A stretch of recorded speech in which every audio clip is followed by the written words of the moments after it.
edition of ABC Sports. ABC Sports presents, live in its 28th season, the Professional Bowlers Tour. From Merritt Island, Florida, it's the $140,000 Bowlers Journal Florida Open. In our first match, two-time Firestone champion Mark Williams of Beaumont, Texas, faces international star Amleto Monticelli of Venezuela. That winner will challenge Leroy Bornhoff of St. Charles, Missouri. The semifinal game will feature the 1988 PBA Player of the Year from Seattle, Brian Voss, and our tournament leader, returning to the tour last week after a 5-month absence, 11-time winner Pete Weber of Florissant, Missouri.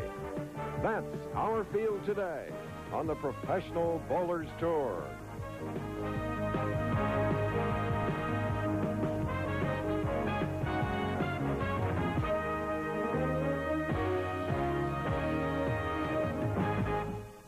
Yes, in the Merritt Island area, there is plenty of room for wildlife, and yes, there's a lot of space for fun. Thousands come here to enjoy the weather and enjoy Cape Canaveral and Kennedy Space Center not far away. But for this week, bowling has been king here at the Shore Lanes. It's our first visit to this establishment in this area, and we're delighted to be here for the finals of this great event.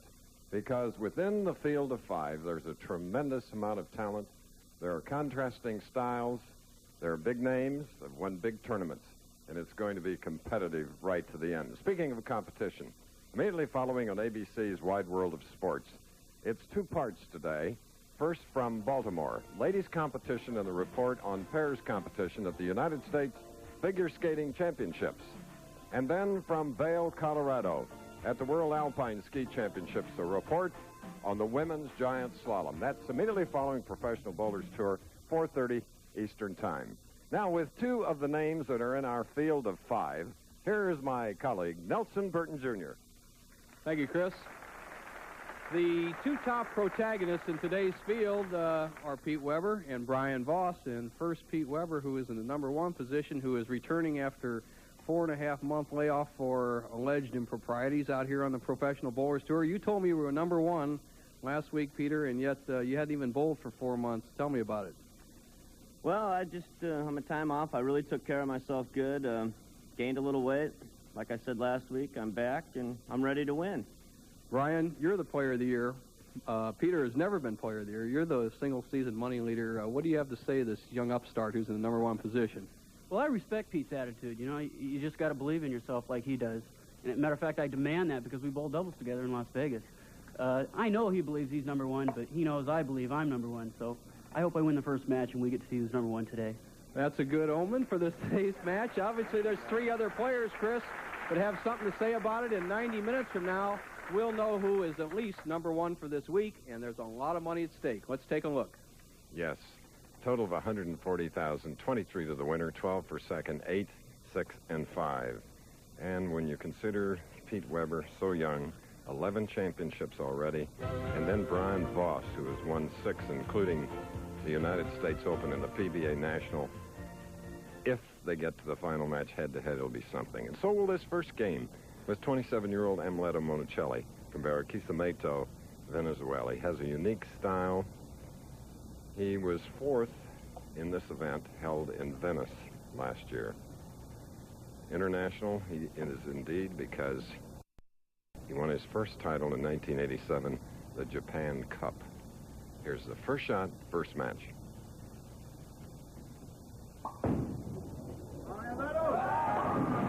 Nice little rainbow.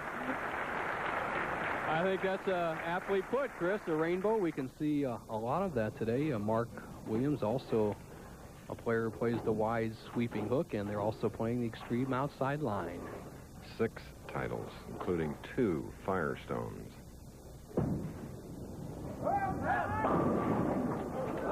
Oh, it breaks up the split. Left with what has become in the last few weeks often seen 4-pin. It's amazing that the little bit of lane condition change we've seen on the Professional Bowlers Tour this year, in other words, shorter oil, more hooking lanes, has not allowed the players to trip that 4 out. So it is a spare for Mark Williams, Beaumont, Texas, 31 years old, 6'1", 182 pounds. It's his 19th television appearance here on our series.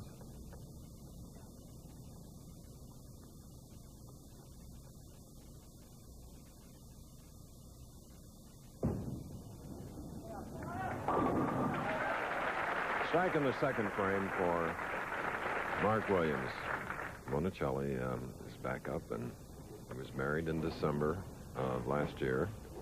And his bride, Teresa, is here watching in person, along with his brother, also a pro bow, Rodolfo.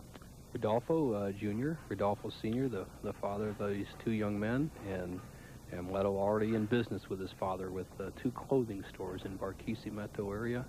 His father got his big start in the business of international formal clothing, tuxedos, as you may say, and has done quite well. Now here's his son. And with that double, his son goes into a 10-pin lead here at Shore Lanes, Merritt Island, Florida, right near Melbourne, Florida. The little 5.5, 6-step delivery of Amleto Bonicelli. Look at that arm swing. His hands wide open at the top, cocked as he comes down through the pivot area. Now watch his right foot drive in, arm swing next to his body. And that famous, as I like to call it, the lawnmower release. It looks like he's starting that little bitty lawnmower I have at home, and it's amazing he doesn't get his elbow sore, but when you can release the ball like that, you get plenty of torque on it, plenty of power. It's a matter of control as you see him using the full grip. And Leto had one of 5 300 perfect games during the week here in this tournament. Get up, ball, get up! All right. Crossing over to Caracas, getting that one. Well, we call that out on the tour unconscious competence. The shot got away from Amleto, crosses over, gets one of the greatest breaks you can in professional bowling. A Brooklyn strike to keep the string going. Now Mark Williams trails by 20.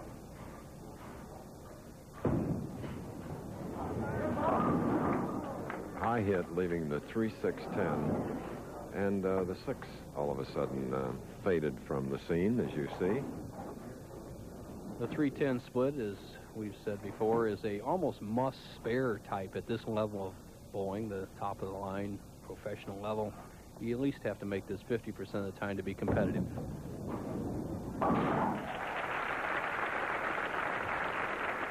Let's get a profile replay. A wonderful style he's developed with the help of our Olympic coach, Freddie Borden. He has a slightly cocked wrist. Look at that position as he goes into the slide area. Hip inside, nice high follow through, and really low at the knee. At 90-degree angle with the knee, 90-degree angle with that foot sliding into the foul line. That's something that we can all strive for. Last year on our telecast, 7 times, 1-2.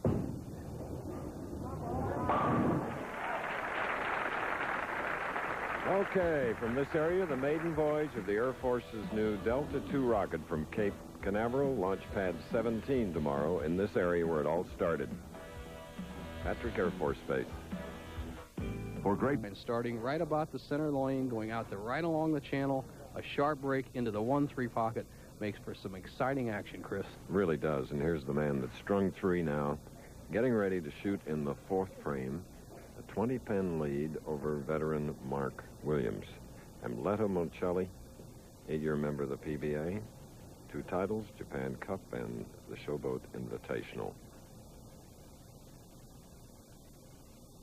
For winning that first title, he was second 6 times. It's his 4th tournament since his honeymoon.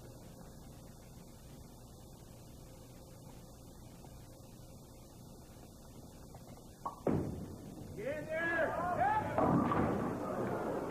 And after perfection, this. 3, 4, 6, 7, 10. This is a shot we saw. 3, 4, 6, 7, 10. This is a shot we saw last week. Was Ferraro, I believe. Dave Ferraro had a chance to make this, and what you have to do is get the ball over in the 3-6 area, slide the 3-pin over into the 4-7 area. Last week, the 3-pin went around the 4 and 7 pins, and he got a count of just 8 out. Let's see if Amleto can handle it a little bit better.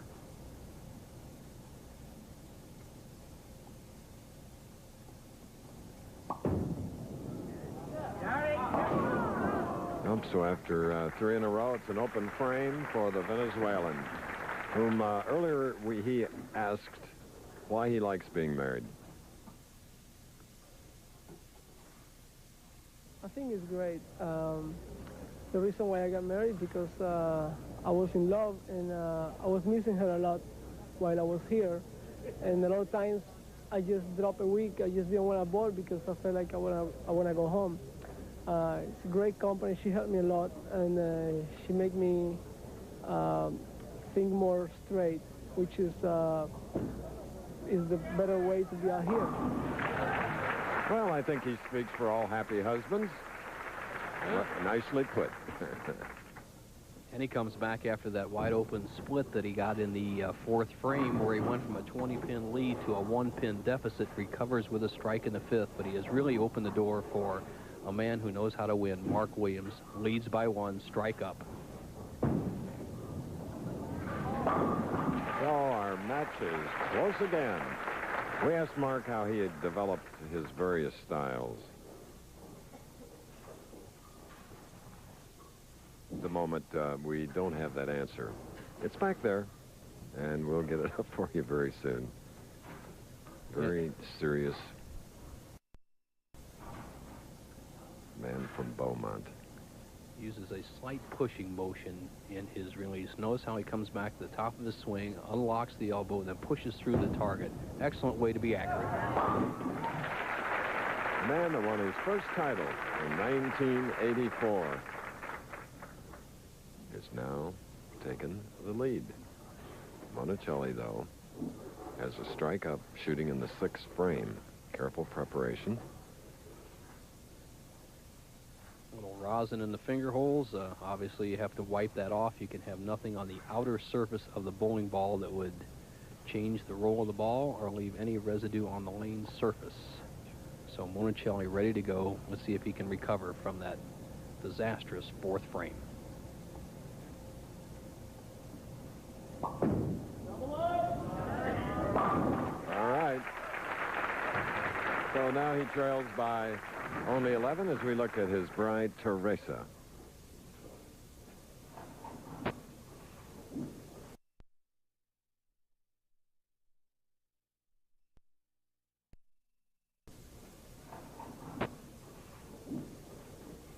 And here's a picture of a camera angle, and obviously you can see Monticelli's ball just digging into the 1-3.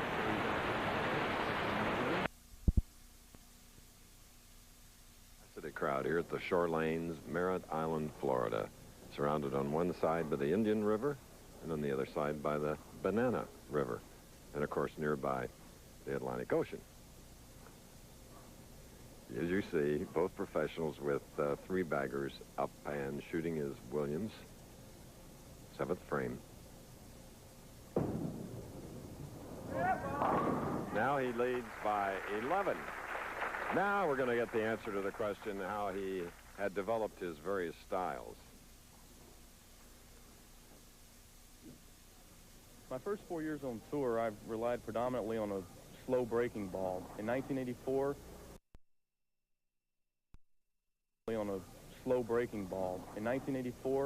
I met Fred Borden, who's our U.S. Olympic coach. He taught me different releases. He helped me with my timing to where I can throw the ball harder, throw the ball slower as I need to. And since then, I've won 6 tournaments, and I'm looking for my 7th tournament win today. All right. Furrowed brow, dead serious, Mark Williams.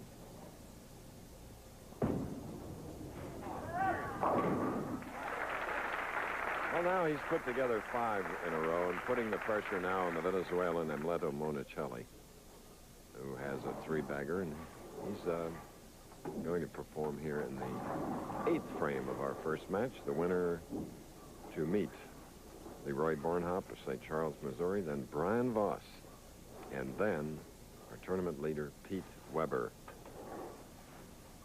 Monticelli, who is just drying his thumb hole, obviously almost in the 80 degrees once again down in the Florida area. It's a little bit warmer in the building. We saw heat become a factor last week in the Budweiser Open down in Don Carter Lanes. It's also a factor here, and Monticelli is in a desperate situation, needs to strike. Almost in the channel, hanging there. Bending in. 4 in a row. Now it's 11 pins separating these two pros.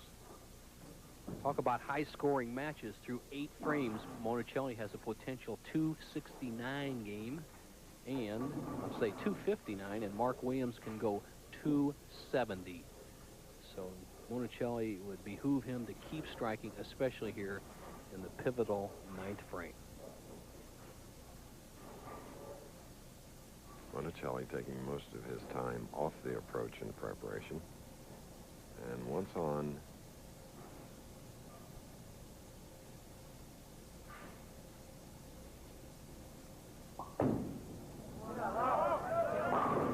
big 9th frame strike.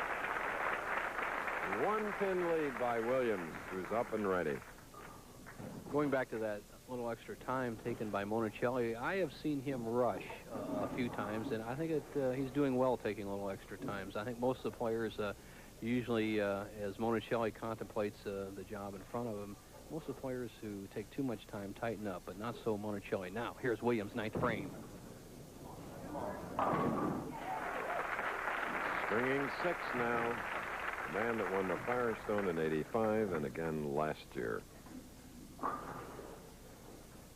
Right now, Mark Williams going at a 250 pace. Monticelli at a 239 pace.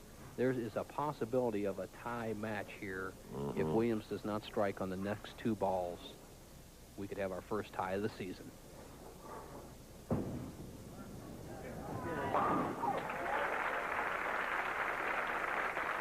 Beautiful perfection as Leroy Bornhop continues to warm up. You hear the pin fall. And also Brian Voss in our number 2 position is staying loose. The PBA has added and enhanced the enjoyment for the fans and the bowlers alike with some extra large scoreboards, which we saw last week and are being used again this week. And the situation for Williams as he checked those scoreboard is a strike here, he wins the match. If not, he can either lose or tie. And would you believe a 10-pin on the left lane in this torrid battle between Monticelli and this man, Mark Williams. The soft 10. Mark Williams goes a little bit wide. The ball finishes late. The 6-pin obviously doesn't get up and smack the 10-pin. So now Mark Williams can finish with 259. Monticelli can tie 259 with 3 strikes. What an exciting finish to our very first match head-to-head live from Shore Lanes in Merritt Island, Florida. So his task, he knows it, as Bo related it to you, needs 3. 3 strikes to tie. A tie would initiate a 2-frame roll-off. Williams would throw the first shot on the left-hand lane, sit down. Monticelli would bowl the 9th, or similar to the 9th and 10th frames coming up on the right-hand lane. But first, he must strike on each individual shot.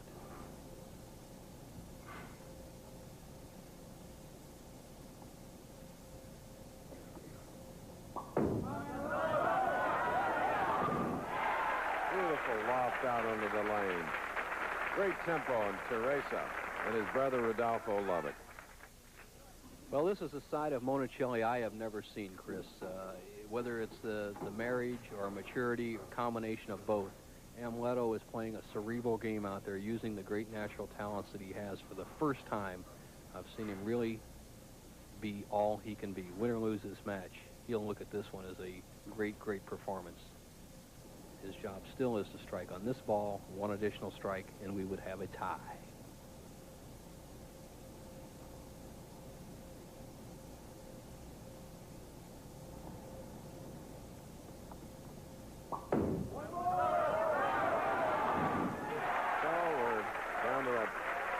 Shot for a tie and a roll-off, and all Mark can do is join you and watch.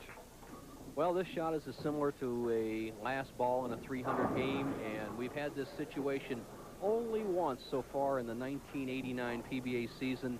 Remember when Del Ballard had finished, Steve Wunderlich came up in the 10th frame at the Quaker State, needing a strike in the 10th, 11th, and 12th shots to tie. At this juncture, Wunderlich got a 6 count, went on to defeat. Let's see if Monticelli has a different fate. He asked for and received a re-rack on the right lane. Here it is.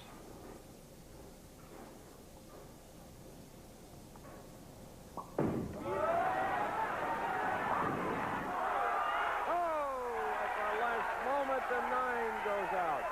2-frame roll-off. Wow, they tied at 2:59. 11 strikes for Monticelli, 8 for Williams. This is Monticelli's one of his finest shots. He raised his hands in the air when he threw this ball and almost got cut off with a solid 9. Look at Mark Williams has got to wonder what's happening. Here the 2-pin comes off, the 4-pin comes around and gets the 9. That would have just been an awful, heartbreaking, bad break if Monticelli had left that. It would have left really a taint on his confidence or his luck factor. Now we're into sudden death. 2 frames. The first shot. So Mark wasn't too shaken up, although his ball crossed over. He still got that first strike. Now Monticelli. 11 strikes for Monticelli. And shooting at 258, matching his opponent's score. Mark Williams, the last time he was in a tie was last year at the King Louis. He tied Leroy Bornhop 212 at that tournament, and Palmer Fahlgren went on to win that one. So let's see what happens with Monticelli. Consider this the 9th frame, first shot, match all even.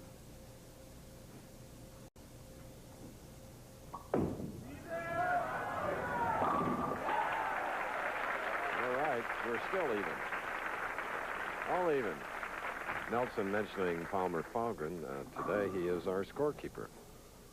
Now a Floridian resident and a player on tour. You see Amuleto Monticelli watching off the oil, wiping off the oil or conditioner. A little extra rosin. He has to wipe that off. Dutifully does. Make sure that thumb hole is nice and dry, and if indeed these players would tie after this roll-off, we just re-rack it and start it again, a second roll-off. 10th frame, or consider it the 10th. It's all even.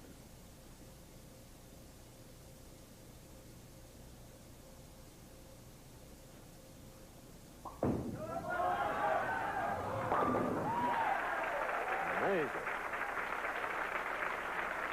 Looking at some foreign substance on the right of the approach. Not anywhere near the area he would be using, but nevertheless.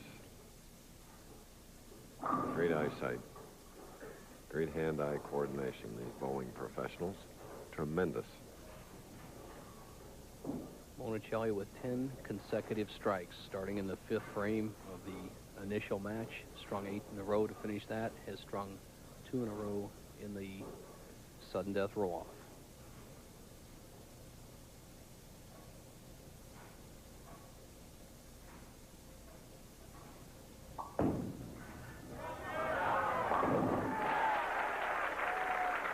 Couple of pros that love this championship pair. They crossed it twice. Monticelli averaged 202. Williams 195 during the week. Great shots by Monticelli in the clutch, and you got to think of Mark Williams. Mark has been sitting on the bench, and he's only thrown one shot, an errant shot that luckily crossed over to the Brooklyn side for a strike, while Monticelli has been up here throwing strikes. Monticelli finished with 6 in a row, has had 6 strikes thrown, while Mark Williams has only thrown 1. Monticelli can do nothing but tie if he strikes again. All right. He's made of the right stuff. This is an area where they're made of the right stuff. All the many astronauts that have passed through Cape Canaveral.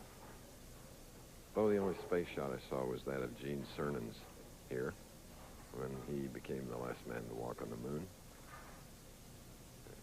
They're true grit, aren't they?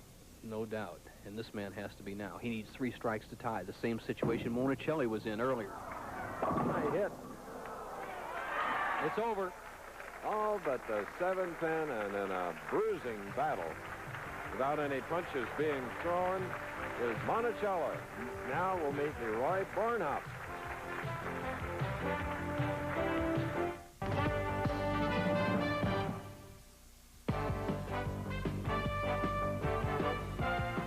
the Professional Bowlers Tour.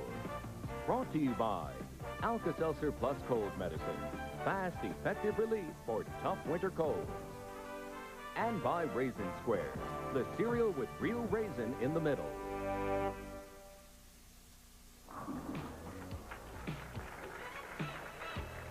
All right, our next bowlers, Bornhop and Monticelli, are practicing, but in that first match won by Monticelli in a two-frame roll-off 60-40 as a result of a 259 tie. It's Monticelli against Bornhop. Should be something. Earlier today, Seagram's Coolers Vice President Bob O'Dowd presented 1988 Bowlers of the Year. Brian Voss on the left, Lisa Wagner on the right. Checks for $5,000 from Seagram's Coolers, plus handsome Tiffany carriage clocks. For this honor, Voss and Wagner were named Male and Female Bowlers of the Year, respectively. In balloting among the Bowling Writers Association of America, Lisa's husband, Kent, finished 37th in this professional event. There's Leroy Bornhop, St. Charles, Missouri. Can watch Monticelli along with you. 12 strikes in a row, 15 of 16.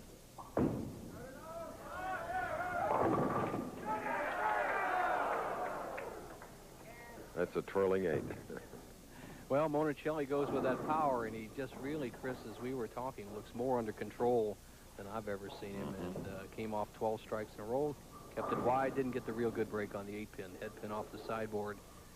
And if there's any downfall this young man has had over the years, has been his inability to make spares. I'm sure that he'll make this one, though. But he's made money. His best year was in 1987 when he won $112,000, and then last year, $86,000. Now Bornhop. First victory in the Budweiser Classic in Columbus in 1987. 5'9", 180. Sixth television appearance.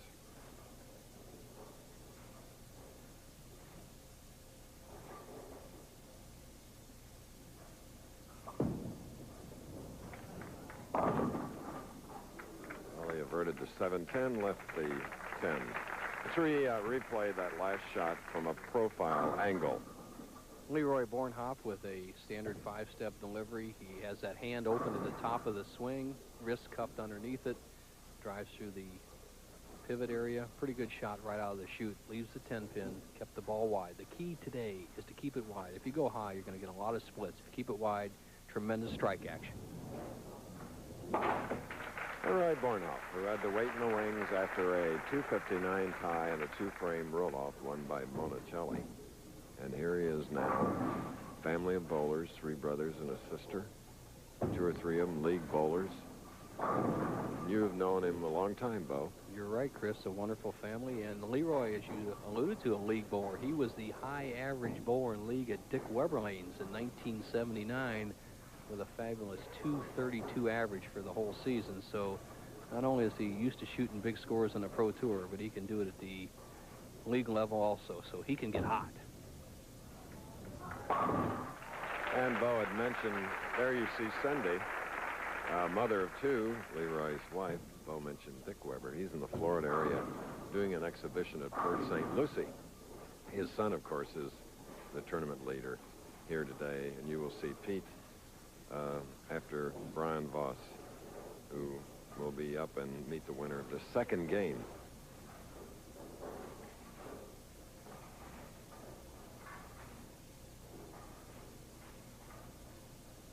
Second frame, spare up.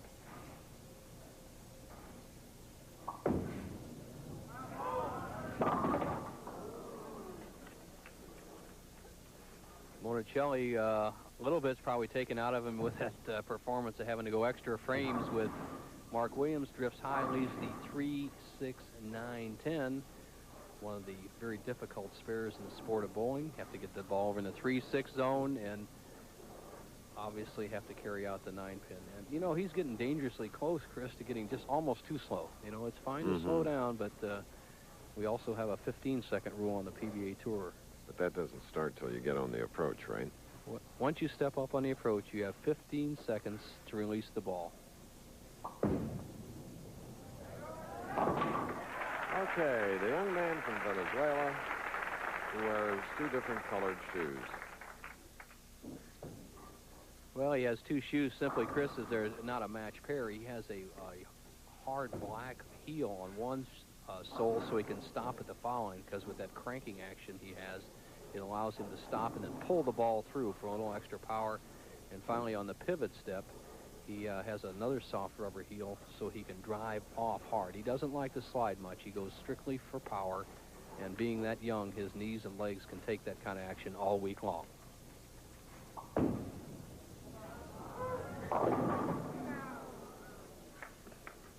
Having his problems here today, the 2-8 in this second match, not in the first. Sends the ball wide out to almost in the channel. The head pin goes to sideboard and takes out the 4 and 7 pins. And once again, Amleto has left himself a rather difficult spare here in the early going of match number 2. He had an 8-pin in the first frame, the 3, 6, 9, 10 in the second, and now the double wood 2-8 as you check out those little bit beat up shoes, but they're very, very functional for his type of game.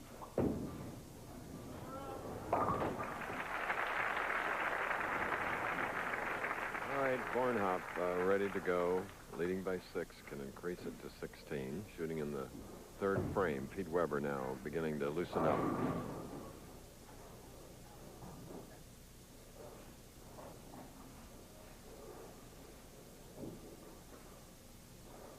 One title to his credit.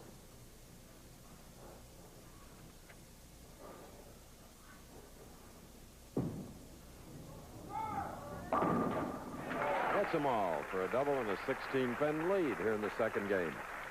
Oh, a little different look from Leroy Bornhop, who has always been accused of not being very aggressive in the championship round. And here, when he had a chance to jump right on Monicelli in the third frame, he trips the 4 out, shows a little bit of reaction to that shot, and that's what you need. You need a little bit of emotion out there to let your opponent know that you're out there trying to put a whipping on him. You just can't be an Audubon up there on the approach.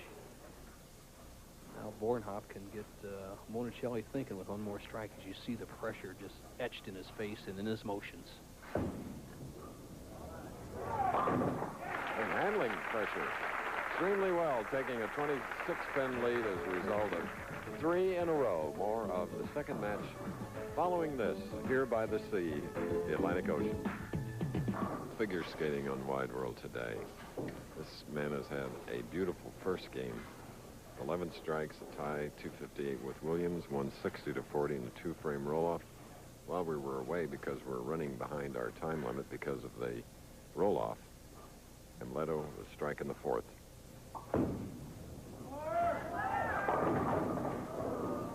High hit, and now the split faces him. Monicelli, who has become quite erratic here in the first 5 frames, goes real wide, comes up high, almost leaves the 3, 7, 10, a rather unusual spare. He pops out the 4 and 7 and has the 3-10 split. We saw Mark Williams convert this in the match that he eventually lost to Amleto. Let's see if Amleto can convert this to stay close in this match. He trails by 26. Oh, what a pity.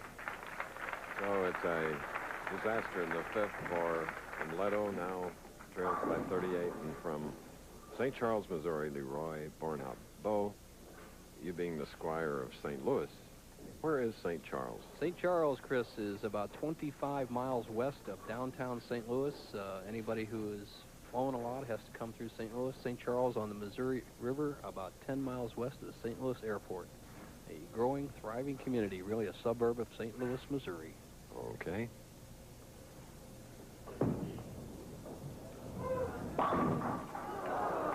Shaky 10 for Bornhop. And our telecast for the first time comes from Merritt Island, near Cocoa Beach, near Melbourne, north of Vero Beach, and about an hour from Orlando. Leroy, who left a 10-pin in the first frame, now 1 in the 5th. As next week we go on to another Don Carter tournament, $200,000 in New Orleans. Roger Bowker will defend that title, a $38,000 prize check to the winner in that particular tournament. Big field. And to get back to the quarter in New Orleans, and friends Pete Fountain and Doug Reagan, it'll be fun.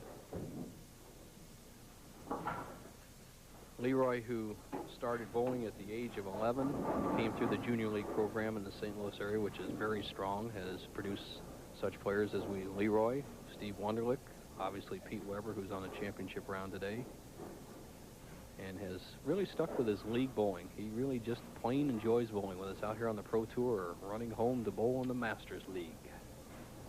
Right now, 37-pin lead through 5. Concentration broken, so he stopped. It's pretty hard to do, too, isn't it, Nelson, once you get momentum? That is something. I noticed Marshall Holman can do that. Leroy has done that. That is one thing that I truly have tried in my career to try to do. When I was disturbed, could not do it. Now, you see the behind shot of Bornhop, the angle he's playing, sliding in the middle, playing the outside shot. Oh. 2-8-10. Time to punt.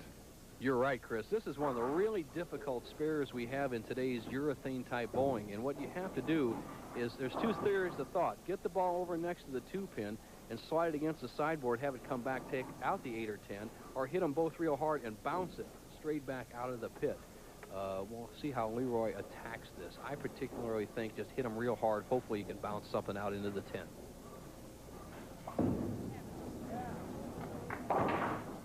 All right, now each professional in our second match with open frames. And it is Monicelli who's up and trailing by 23, trying to recover in the 6th following an open. The PBA Tour carried by satellite, mostly around the world, and Amleto says that many people do receive our telecast in Venezuela, the country of Venezuela, so I'm sure he has his share of rooters as you look at the full grip on this young man. Just the tips of his fingers in that bowling ball. Cocked position with the wrist and torque it up. All right. You just joined us. Amleto won the first game against Mark Williams in a 2-frame roll-off after a 259 tie, 60-40. Amleto, from a many faceted family, speaks 3 languages, Italian, obviously Spanish, and does quite well in English, and really opted for bowling over soccer. He attended a special soccer school in Italy to try to become on a right forward on their national team. Gave that up, and I think he's made the right choice. As you see the extreme outside line he's playing, watch him drift to the left, slide in the center, and then send it wide out to the channel. He'll take it, giving him a double and pulling within 13 pins of Leroy Bornhop. More after this. Bornhop. More after this. To get the ball over here in the 3-6 zone and obviously hit some pins over in the 4-7 zone. Let's call that a buzzard. How's that sound? I like it. A buzzard split. 4 pins after hitting the head pin. It shocked the machine so much that its marking system fouled up. Oh! Well, that was half a buzzard anyway. Golly, after such perfection in the first match, 11 strikes to bring about a tie.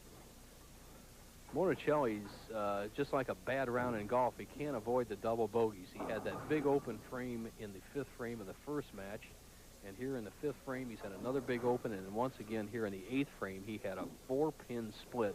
Really unusual to hit the head pin and only get 4 pins. Now, he has a possible 192 Bornhop going at a 205 pace. Monicelli must strike. 205 pace. Monicelli must strike. Left the 3-6-10. With his hands spread wide, he was appealing to something, as Bornhop now in the excellent position, wiping a little perspiration off those glasses, a little steam. But he has this match well in hand, as the best Monicelli can do is 182. Bornhop can just go through the motions for that, and he'll go on to meet Brian Voss.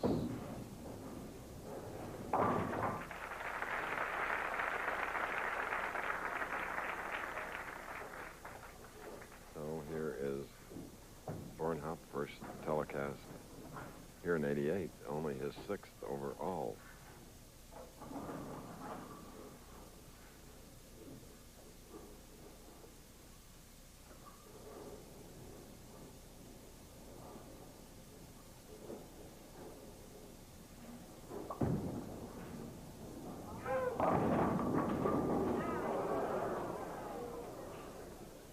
7, 8-10 on the right lane.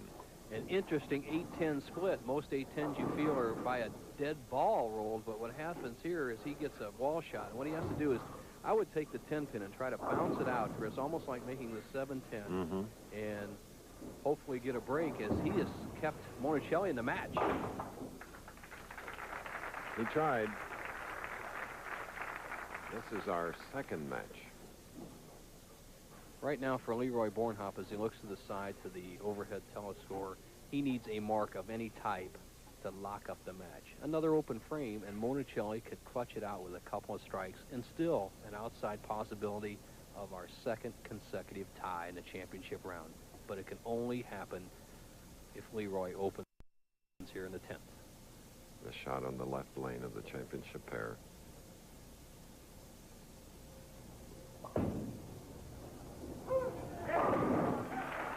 Dangerously close to the channel, and Bornhop is meeting the challenge.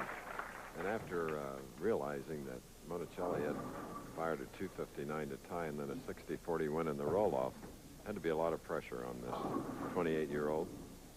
Leroy needs 1 pin, 2 shots, no problem. Obviously, his wife's happy. He's going on to meet Brian Voss. And you know what? Nobody has won 2 consecutive matches in the last 2 weeks. We saw a different winner each game last week. We've had 2 different winners in our first 2 games this week. So now Bornhop will advance against Brian Voss. Monicelli, a check for $6,000 for his week's work. For $6,000 for his week's work. To start, Chris, and here's the average game of everybody. 202, top 24, 213 needed. Here's some of the other players. Purvis Granger, Adam Colton, who has the pro shop down at Don Carr Tamarack. Next week's defending champion Roger Bacher. Ted Thompson, 2 weeks in a row, 300 this week. Deadeye's in there. Jess, Andy Nauer, Steve Jaros, Sam Macarone. There's Peterson, 2 titles. Parker Bone, everybody knows him. Danny Bates, Joe Salvemini, 2-time champion. Ballard's up there. Mike Taylor, the strong guy. Jack Jurich, college player. Adcock, Rowdy Morrow, and Bob Benoit, the 300-man, round out the 24. 53 spots were paid. Chuck Pierce, the last spot at $970. Okay, in the handshake now, and Leroy Bornhop will shoot first after his 202 to 171 win over Leto Monicelli. And it is the 1988 Player of the Year, at whom we're looking now, from Seattle, Washington. Heavily tanned.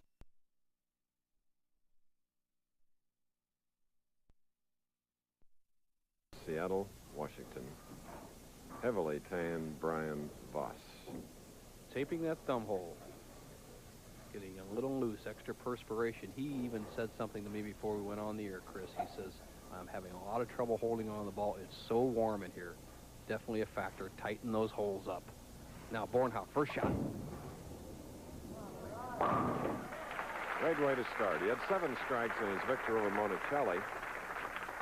And as Voss gets up, remember, the winner of the semifinal game will meet Pete Weber for the title. Something to watch for here in the championship round. The big hook ball players are gone. Monicelli and Williams. And as we watch the tournament all week long, it's a down and in, straighter shot that had the edge. Your turn, Brian. Voss with many, many fans here in the area. Matches Bornhop's first frame. U.S. Open winner in 1984 in Houston. The 1988 PBA national champion. Premier player. You can almost print it out of a computer this good. The 4.5-step delivery, everything in perfect position, shoulder-high swing, good extension. All that Brian Voss has to do right now is just work on being Brian Voss. He's got it all, as good a roll as I've seen ever on the tour. And let's see how his spare shooting will be. Trying to cover the 2 and sleeper 8. And I spoke with Skip Hins, who is the man who operates this bowling center, Shore Lanes, and he said if there's any one characteristic to watch for during the championship round, Bo, is that lane 29 will become slicker as we go along. It will not hook as much, and it has shown up there on the very first shot by Voss. Something we have to watch for and see if the players can make a good shot on this lane. Well done. Marking with that spare following an opening strike. Next week at Orleans. Don Carter, All-Star Lanes in Harvey, Louisiana. Leroy got a little tape or something on his finger hole. Next week, 38,000 first, then on to the True Value Open in Peoria, Illinois. Another stellar tournament. Has always been popular with the players. A lot to do at the True Value Open in a shopping center setting. Now Leroy's second frame can take a 10-pin lead. He has a strike up.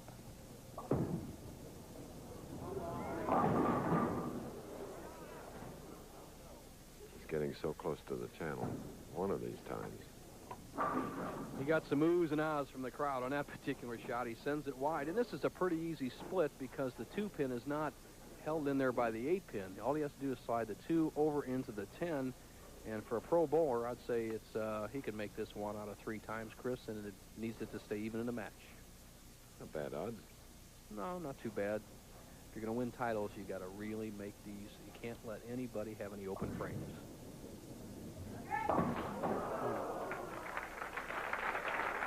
So for Bornop, open with a strike, open frame, 28 through the second, and trails by 12.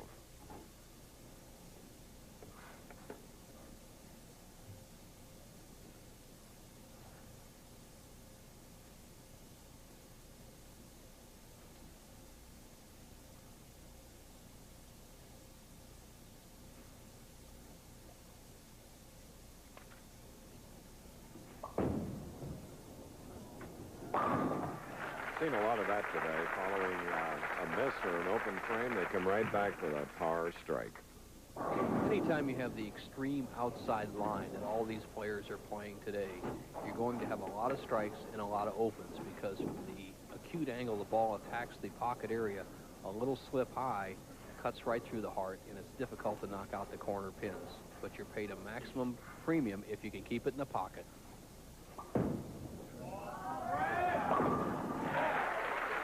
Okay, Brian Voss. We asked him what it took to win 19 consecutive games this week. Well, there were a lot of games that the guys pretty much gave to me. I didn't really need to strike out a lot to win those games. It was kind of weird. It's never like that. It was actually kind of easy. It was a lot of fun, and I was thinking about that record, which is 22 out of 24. But it seemed like when I finally lost a game, I lost the next 3 in a row, and it wasn't much fun.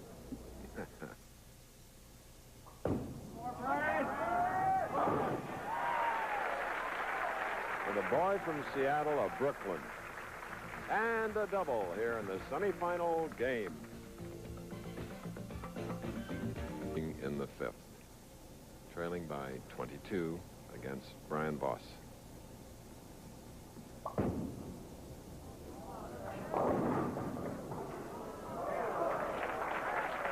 Another 2-8 now.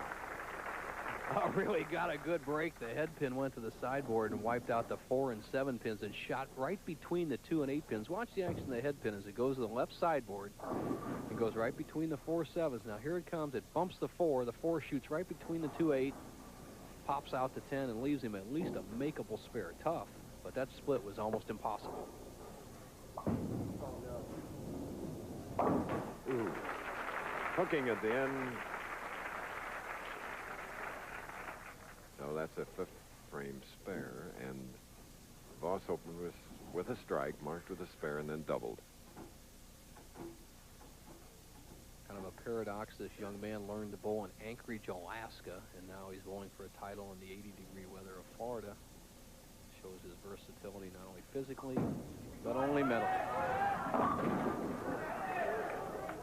So it's a 3-pin for the man that was on our telecast last week. Don Carter Kendall Lanes, Budweiser Classic. Right through the middle, leaves the 3-pin. And, you know, one of the changes in the game we've had in the last couple of years, 1985, the pin weight, minimum weight, was 3 pounds 6 ounces. And 3 pounds 2 ounces, the old weight might have gone over on that shot. So as we look at 30-year-old Brian Voss, he was an all-Army champion in Mannheim, Germany. And did a lot of his early bowling there. Did that help his game? Had to, Chris. We've talked to him a number of times about it, and he said the conditions were so difficult in Europe. They hit dry lanes, slick lanes. Sometimes they'd oil them or condition them once a week. Sometimes they were never resurfaced. He learned all the shots and learned how to be really concentrate and shoot just 190 games. Over here, it's a little easier, actually. So here we go at 2-8-10. Well, almost, it looks like a clone of the ball that Leroy Bornhop rolled down there. And what happens on this condition in the warm weather, the lane or oil or conditioner, we showed you at the top of the telecast, starts moving down the lane. It's so warm that the ball carries the oil down the lane. The ball breaks too late, and there's not much you can do about it. Remember, Voss went crossover the frame before on this lane.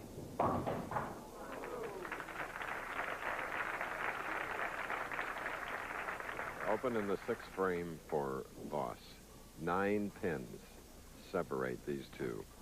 Subaru presenting tomorrow the World Alpine Ski Championships, the exciting men's slalom. And the basketball games, Chris, your alma mater, Purdue, in there. I think it's going to be a mismatch there against Indiana, though. And oh, you do? Oh, yeah. I think Indiana and your buddy Bobby Knight can just run all over them.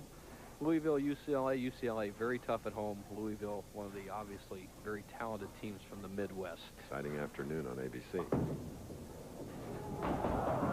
And I hate to say we projected that, but it was getting too close, Bo. Too close, and in bowling parlance, that's sending it out too wide, and it drifted off into the moat. You see his ball hanging there about 45 feet down the lane, 50 feet.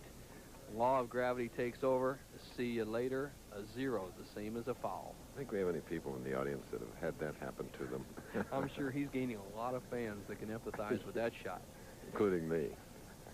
I think we've all been there. Yeah. Tough shot to recover from, too, under this pressure. Make that spare.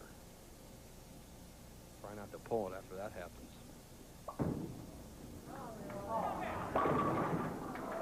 And is robbed. A 9. Indeed, robbed. A solid 9. Here you go. Watch the action of the ball as it comes from that extreme outside line.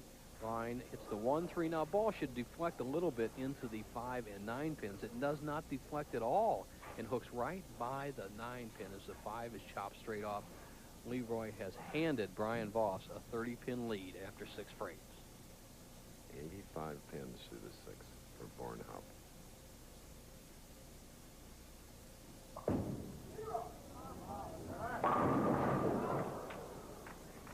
A little snake bit now here at Merritt Island, Florida. You know, the match is not over until 10 frames are completed, and you're trailing by more than 30 pins in our sport. And Leroy has to remember that. He trails by 30 now. He has a potential 195 game. Voss only going a 195 pace, and he's struggling himself. This is match play competition. And a missed 10 pin, another open frame, 94 pins through 7. Slides right by. You know, concentration lost, and we'll be back in a moment after this little pause with Voss leading by 41 pins. 8th. He's leading by 39. 8th frame now for Bornhop.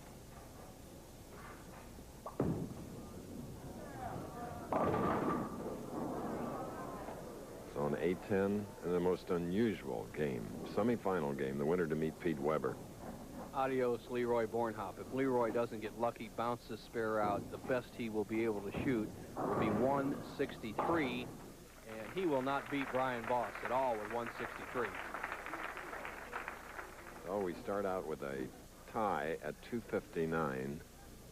Williams and Monicelli. Monicelli winning 60-40 in a 2-frame roll-off. And then the next game was 202 to 171, won by Bornhop.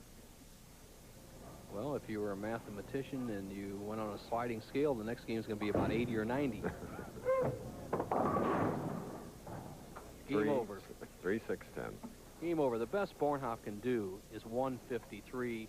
Brian Voss is locked into 145. Voss has to just throw one ball, and he has to hit a couple of pins in 2 frames. So time time to go back and get a cold bud and come back and watch the championship match. It's going to be Voss against Weber.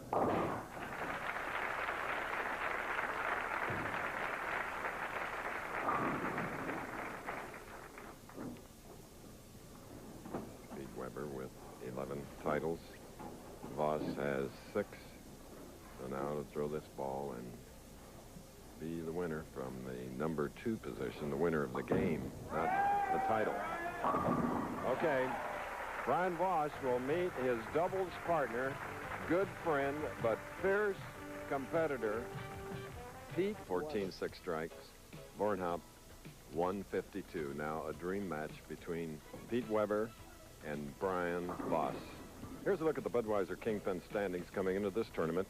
Randy Peterson in first place with 432 points. Budweiser sponsoring a $50,000 pointless competition which will run through the winter and spring tours. Players finishing among the top 24 will be awarded points in each Budweiser-sponsored event where they will be doubled. So the 2 finalists here in the Bowler's Journal Florida Open continue to practice. It's a capacity crowd here. And this is a match that they have really waited for, hoping that Voss could get in against Weber. And what a comeback by Pete Weber. Only his second tournament of 89, and here he is, the tournament leader. There you're looking at him. The medallion dangling there indicating a treatment center where he spent time in making his comeback. And now the reigning number 1 against the self-proclaimed number 1. Okay, doubles partner, take that. That's Voss. Now it is 26-year-old Pete Weber. 5'7", 145 pounds.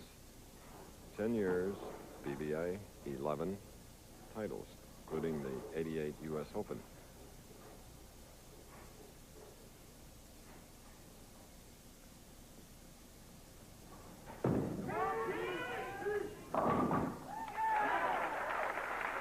Stuff on that ball, hadn't it?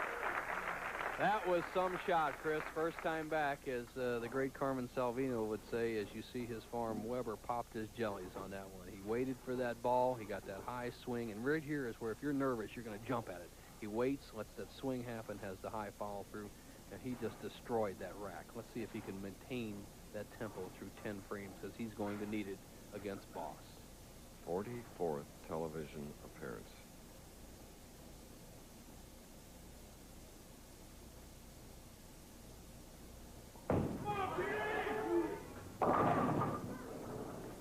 High hit, leaving a 610 on the left lane, which in practice, Bo, you noticed that Voss was hitting the left lane.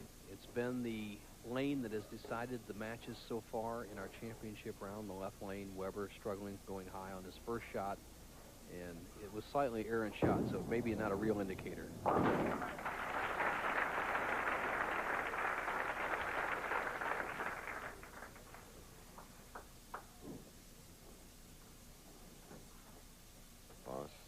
Setting a record with money earned. Bowling last year, $225,485.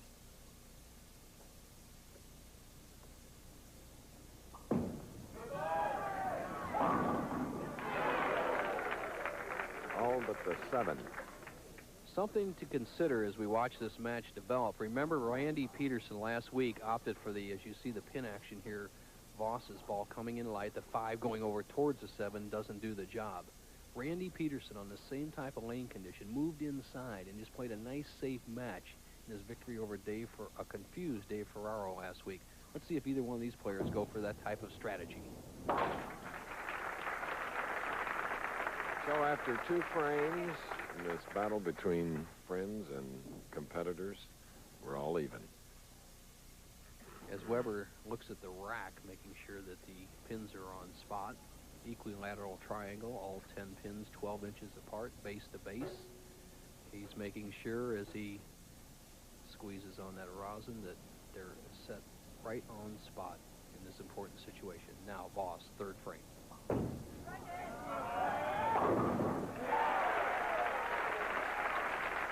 That was a left lane strike by Voss.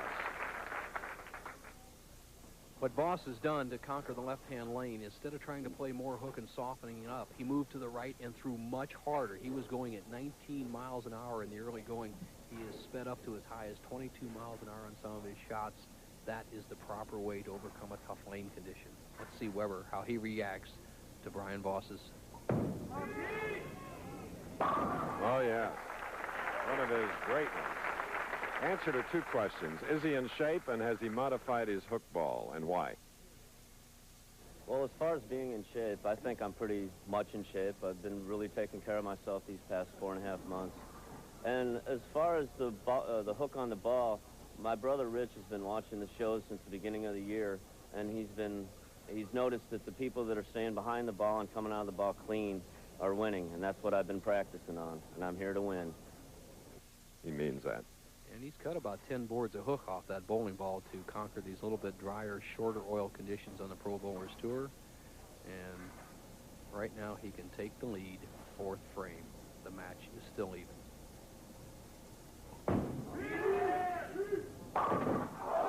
He walked away. He just thought he had it.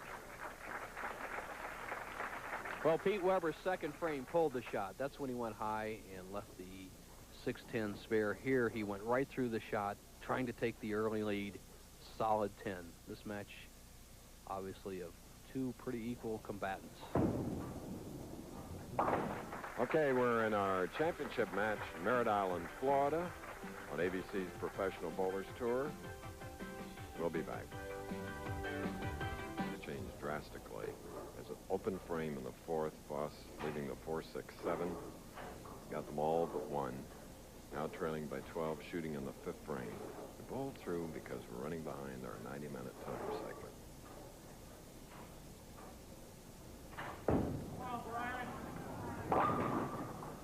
And now Voss with this one.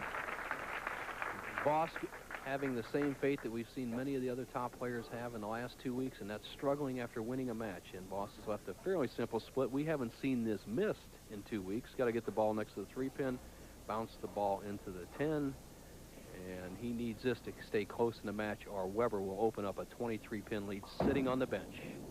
All right.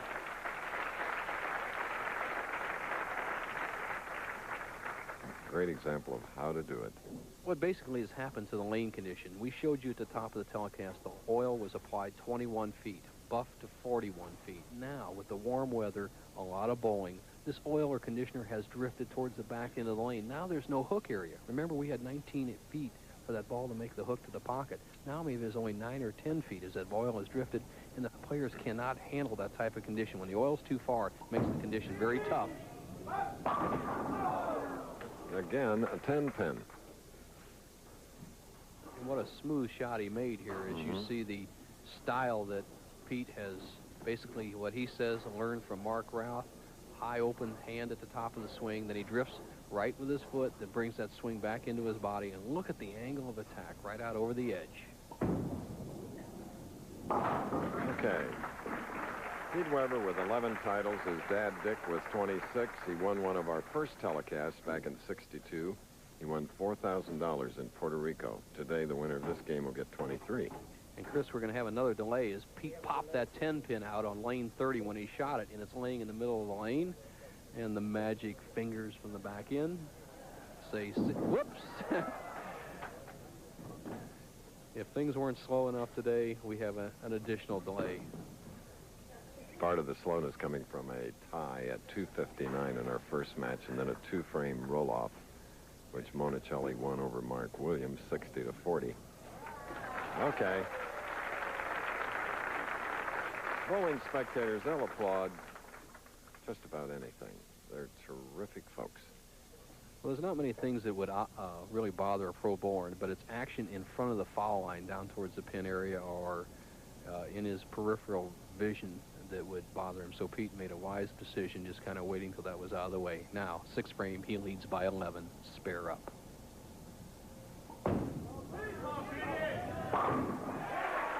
Pretty sure of that one after the release. Pete Weber, tremendous amount of pressure. after a suspension and coming back.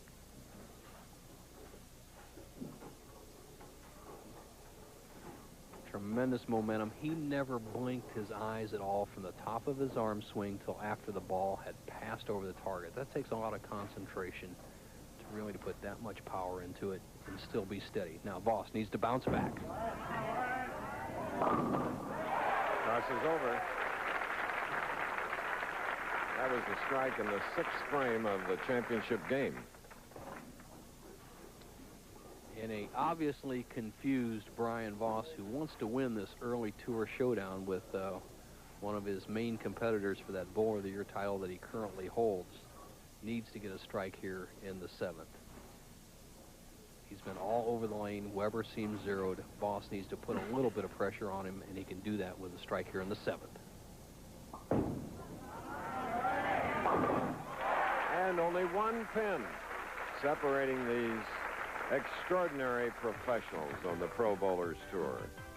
The title game, more coming up. Pete Weber with a strike in the 7th. Now here in the 8th frame is left to 2-10. Has to make his shot to stay in the lead. Pete Weber, 6-month suspension, lifted 6 weeks early by the Commissioner Joe Antonori, suspended last September when he failed to show for the 3rd round in a tournament in Windsor, Ontario. Now Voss, his opponent. Voss, who has had a lot of good things happen to him, despite being confused in this match, he still has a chance to open a 13-pin lead, 8th frame.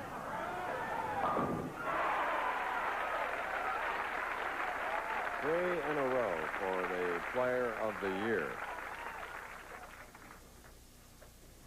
You reach back for a little extra here.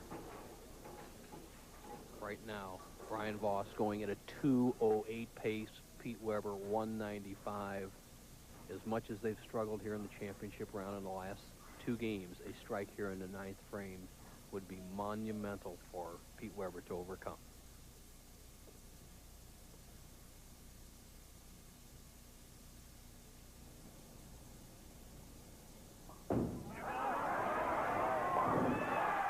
Beautiful strike. Seemed like he slowed down the pace a little bit in that 9th frame strike to make it 4 in a row and take a 23-pin lead. We talk about the Sunday punch. Right there in the 8th and 9th frames. The match is not over, but Brian Voss reached back for all that Brian Voss has. Now Pete Weber has to do the same thing to stay close. And as it happened before to Leroy Bornhop, into the channel. Well, that's the 3rd time that's happened to Pete Weber, Chris. It happened in Las Vegas in 1985. It happened to him in Garden City, Long Island in 1983. And he says it doesn't really bother him psychologically. He throws the big power ball, and so the 3rd shot in the moat in the championship round for him in his career is not really disturbing. He stays in the match. Incredible 26-year-old professional with 11 titles, the U.S. Open in '88, the 1987 Firestone,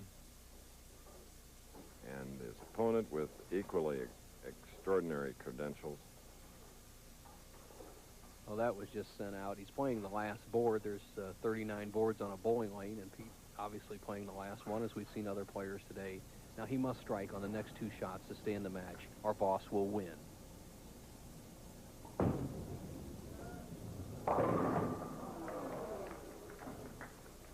So it's a 7-pin. Pete a little disgusted and naturally disappointed, having gained the tournament leadership coming into our telecast. Pete Weber with a strike here in the 11th frame would finish 194. Voss, I'm sure, will throw the ball right down the center of the lane, not even take a chance of the ball going out wide and having one of those balls slip off the chest. 194. Now, Brian Voss, who really doesn't have it won yet. I would be awfully surprised, Chris, if he doesn't just throw this ball right down the middle. No chance. There he goes, right down the center. See you later.